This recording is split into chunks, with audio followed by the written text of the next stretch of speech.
Hello बच्चों, आज हम chapter 5 lines and angle start करेंगे।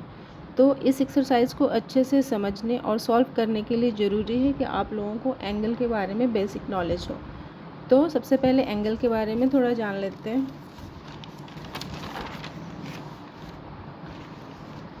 सबसे पहले जानते हैं एंगल कैसे फॉर्म होते हैं। तो जब दो रेज एक ही सेम पॉइंट से, सेम एंड पॉइंट से ओरिजिनेट होते हैं तो एंगल फॉर्म होते हैं। ठीक है, सेम एंड पॉइंट से रेज, आप लोगों को पता ही है, ऐसी लाइन जिसका एक एंड पॉइंट हो और दूसरे डायरेक्शन में वो एंडलेसली एक्सटेंड हो, तो ऐसी लाइन को रेज बोलते हैं। तो जब दो रेज एक ही एंड पॉइंट से ओरिजिनेट होते हैं तो एंगल बनता है, इसे ही एंगल बोलते हैं। इसको आर्म बोलते हैं, इसको भी आर्म बोलते हैं, और यहाँ एंड पॉइंट जहाँ ये दोनों रेज मिल रहे हैं इसे वर्टेक्स बोलते हैं। ठीक है, तो इस तरह से एक एंगल जो है फॉर्म होता है। अब हम जानते हैं एंगल कितने तरह का होता है। सबसे पहले सबसे जो छोटा एंगल होता है एक्यूट एंगल होता है। 0 डिग्री से 90 डिग्री के बीच जितने भी एंगल लाई करते हैं, जितने भी एंगल होते हैं, वो सारे जो है एक्यूट एंगल है। दूसरा है राइट एंगल। 90 डिग्री के एंगल को राइट एंगल बोलते हैं। ठीक है, उसके बाद से नेक्स्ट है ऑब्ट्यूज एंगल। 90 डिग्री से बड़ा लेकिन 180 डिग्री से छोटा, ऐसे एंगल को हम ऑब्ट्यूज एंगल बोलते हैं। ठीक है, 90 डिग्री से बड़ा हो लेकिन 180 डिग्री से छोटा हो, इसे हम बोलते हैं ऑब्ट्यूज एंगल। नेक्स्ट है 180 डिग्री के एंगल को, ये एक सीधी लाइन होती है, यहाँ एंड पॉइंट से रेज दोनों तरफ ही अपोजिट डायरेक्शन में एक्सटेंड होते हैं, तो एक लाइन के ऊपर ऐसे जो एंगल बनता है ये 180 डिग्री का होता है, और 180 डिग्री के एंगल को हम स्ट्रेट एंगल बोलते हैं। नेक्स्ट है ये 1 2, ये 3 थर्ड है, ये फोर्थ है। नेक्स्ट है फिफ्थ रिफ्लेक्स एंगल। 180 डिग्री से बड़ा लेकिन 360 डिग्री से छोटा, ऐसे एंगल को हम रिफ्लेक्स एंगल बोलते हैं। जब ये रेज यहाँ से यहाँ तक आएगी एक्सटेंड होके, तो इसको हम रिफ्लेक्स एंगल बोलेंगे। नेक्स्ट है जब एक रेज अपने ओरिजिनल पॉइंट से स्टार्ट होके रोटेट करते हुए एंटी क्लॉकवाइज फिर अपने ओरिजिनल प्लेस पे आ जाए, तो ये पूरा जो एंगल होता है, ये पूरा एंगल 360 डिग्री का बन जाता है। 360 डिग्री के इस एंगल को कंप्लीट एंगल बोलते हैं। ठीक है, तो ये हो गया टाइप्स ऑफ एंगल। अब एंगल को मेजर कैसे करते हैं ये देख लेते हैं। जब भी एक कंप्लीट एंगल है, जो पूरा एक रोटेशन पूरा कर ले, एक सर्कल बन गया, अगर इसे हम 360 पार्ट में बांट देते हैं इस तरह से, तो इसका हर एक पार्ट जो है 1 डिग्री होगा। ठीक है, 360 पार्ट में अगर हम इस सर्कल को बांट दें, ये रेज यहाँ से ओरिजिनेट होके, यहाँ से स्टार्ट होके, ये पूरा फिर अपने ओरिजिनल पोजीशन पे आ गया यहाँ, तो ये पूरा जो है 360 बन गया डिग्री। और इसको हम एक एक पार्ट 360 पार्ट में बांटेंगे तो एक पार्ट 1 डिग्री हुआ। ठीक है, और इस 1 डिग्री के पार्ट को अगर हम 60 पार्ट में बांटें तो इसका एक पार्ट जो होगा 1 मिनट होगा। ठीक है, तो 1 degree is equal to 60 minute, क्योंकि हमने 60 पार्ट में बांटा 1 डिग्री को। अब इस 1 मिनट को भी अगर हम 60 पार्ट में बांट दें, 1 मिनट को भी 60 पार्ट में बांटें, तो इसको हम बोलते हैं 1 सेकेंड। ठीक है, 1 degree is equal to 60 minute. Minute को ऐसे एक कॉमा से दिखाते हैं, सेकंड को ऐसे 2 कॉमा लगाते हैं ऊपर, तो 1 सेकेंड दिखाएगा। तो 1 minute is equal to 60 second. ठीक है, 1 मिनट में 60 सेकंड होता है। तो इस तरह से हम एंगल को मेज़र करते हैं। नेक्स्ट जो आप लोगों को देखने को मिलेगा इसमें, ये है कॉम्प्लीमेंट्री एंगल। कॉम्प्लीमेंट्री एंगल, ऐसे दो एंगल जिनका सम 90 डिग्री हो उसे कॉम्प्लीमेंट्री एंगल बोलते हैं।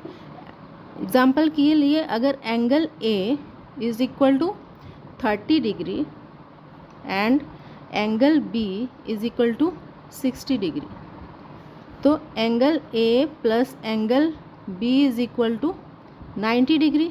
तो दो एंगल का जो सम होता है अगर 90 डिग्री है तो इसे हम कॉम्प्लीमेंट्री एंगल बोलते हैं। तो 30 डिग्री जो है 60 का कॉम्प्लीमेंट है और 60 डिग्री जो है 30 डिग्री का कॉम्प्लीमेंट है। दूसरी चीज़ जो आप लोग देखोगे एक्सरसाइज में वो है सप्लीमेंट्री एंगल।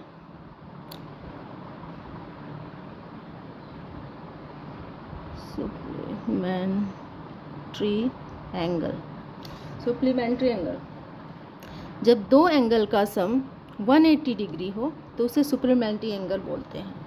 जैसे angle A is equal to क्या है, मान लो 120 है, 120 डिग्री, और angle B is equal to 60 degree. ठीक है, तो angle A plus angle B क्या हो जाएगा, 180 डिग्री, 180 डिग्री हो जाएगा। तो ऐसे एंगल को सप्लीमेंट्री एंगल बोलते हैं। ठीक है, 120 60 का सप्लीमेंट है और 60 जो है 120 का सप्लीमेंट है। नेक्स्ट जो आप लोगों को देखने को मिलेगा वो है एडजेसेंट एंगल। एडजेसेंट एंगल, इसमें दो एंगल एक साथ होते हैं या एक ही पॉइंट से दो एंगल ओरिजिनेट होते हैं। एक ही पॉइंट से दो एंगल ओरिजिनेट होते हैं, एडजेसेंट एंगल है। ठीक है, इसमें एक एंगल ये है, दूसरा एंगल ये है। ठीक है, इस एंगल में एक ही वर्टिक्स होता है, कॉमन वर्टिक्स होता है, एक कॉमन आर्म भी होता है। ये आर्म जो है इस एंगल का भी है और इस एंगल का भी है। और दूसरी बात, जो नॉन कॉमन आर्म है ये एक दूसरे के अपोजिट डायरेक्शन में होता है, नॉन कॉमन आर्म जो है। ठीक है, इन्हें एडजेसेंट एंगल बोलते हैं। नेक्स्ट है लीनियर पेयर ऑफ एंगल्स।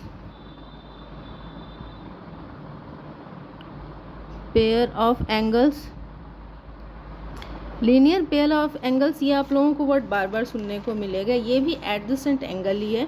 दो एडजेसेंट एंगल जिनका सम जो है 180 डिग्री हो।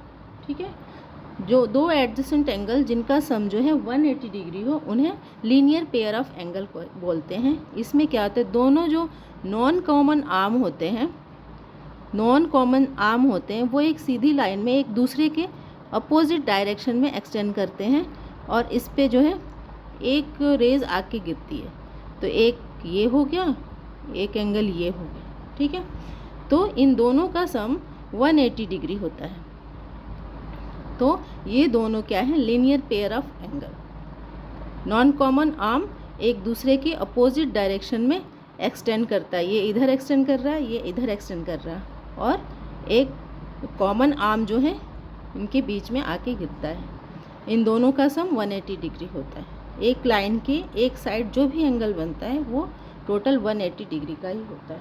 तो इस तरह से आप लोगों ने एंगल के बारे में जो बेसिक नॉलेज था वो ले लिया। अब एक्सरसाइज शुरू करते हैं।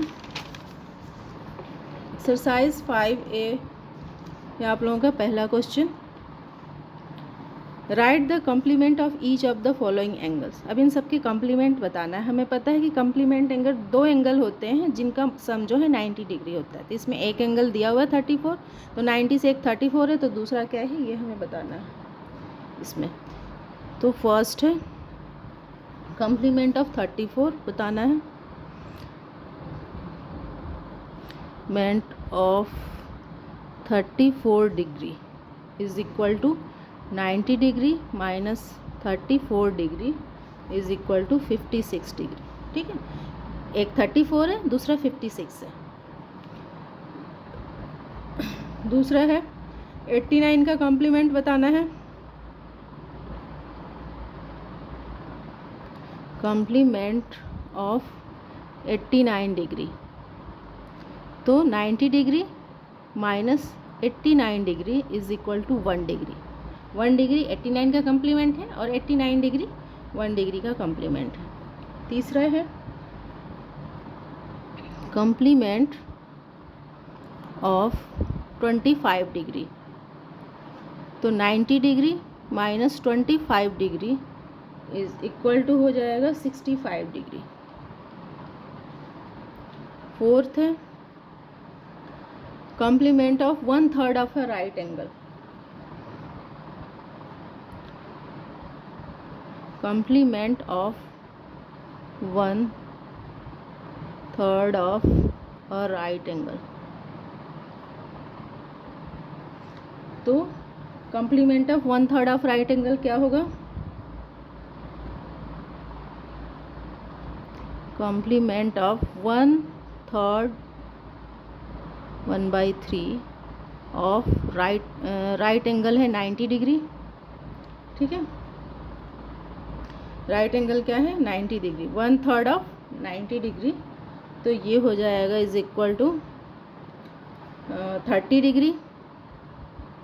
ठीक है, 3 1 3 3 3 9 30 डिग्री हो जाएगा। तो complement of 30 degree, complement of 30 degree is equal to 90 degree minus 30 degree is equal to 60 degree. ठीक है, 1/3 ऑफ 90 डिग्री का निकालना है, तो पहले 1/3 90 डिग्री का निकाल के फिर उसके बाद से उसका कॉम्प्लीमेंट निकालेंगे। नेक्स्ट है question 2, find the supplement of the each of the following. अब सप्लीमेंट निकालना है, हमें पता है दो एंगल का सम जब 180 डिग्री होता है तो सप्लीमेंट्री एंगल होता है। एक एंगल का मेज़र दिया है, दूसरा एंगल हमें निकालना है। तो पहला है सप्लीमेंट ऑफ 45 डिग्री।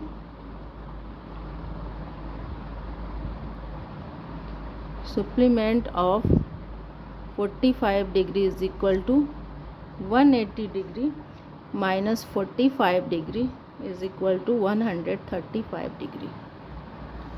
नेक्स्ट है 90 डिग्री का supplement of 90 degree is equal to 180 degree minus 90 degree is equal to 90 degree. 90 degree का सप्लीमेंट 90 डिग्री और 90 डिग्री का सप्लीमेंट 90 डिग्री। थर्ड है supplement of 148 degree of 148 degree is equal to 180 degree minus 148 degree is equal to हो जाएगा 32 degree. Next है supplement of 117 degree. Supplement of 117 degree is equal to 180 degree minus 117 degree is equal to 63 degree. तो इस तरह से complement और supplement निकाल लेंगे। आज के लिए इतना ही। अगर आप लोगों को ये वीडियो हेल्पफुल लगी हो तो प्लीज़ मेरे चैनल को सब्सक्राइब करें और इस वीडियो को लाइक और शेयर करें। Thank you.